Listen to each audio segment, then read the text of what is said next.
Want to free up space on your Mac? Here are some tips for making the most of your storage. We'll go over how to free up space with recommendations and how to do it manually. Before you start, it's a good idea to make a Time Machine backup in case you'd like to retrieve something you've deleted. If you delete something during this process, you won't be able to get it back unless you have a backup. Let's walk through how to free up space with recommendations. First, check how much storage you have by going to the Apple menu, selecting About this Mac, and then clicking the Storage tab.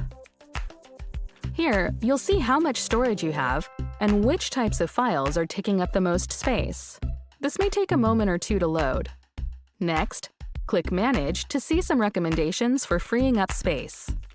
If iCloud is already turned on, your first recommendation will be Store in iCloud. Click Store in iCloud, and then select what you'd like to store. You can choose Desktop and Documents, Photos, and Messages. Storing files in iCloud uses the space in your iCloud storage plan, so you may need to upgrade depending on what you choose. If you click Optimize Storage, you can remove TV shows and movies you've purchased from the iTunes Store and already watched. You'll be able to download these again if you need to. If you turn on Empty Trash automatically, files you've moved to the trash will be permanently deleted after 30 days. Reduce Clutter will help you quickly identify large files, downloads, and apps you might no longer need. You can also free up space manually. Here are a few ideas to get you started. In Manage Storage, you'll see categories like Applications, Documents, and more. You'll also see how much space other users are taking up if you have multiple user accounts.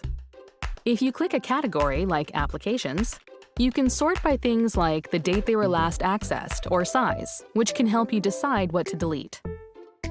Then, just select an app, click Delete, then confirm you want to delete it. Next, just enter your password or use Touch ID, and you're done. Need more ideas for how to create space? You can also move large files to an external hard drive or delete files manually from the Finder. And those are just a few ways to get started with freeing up space on your Mac. Time to get organizing.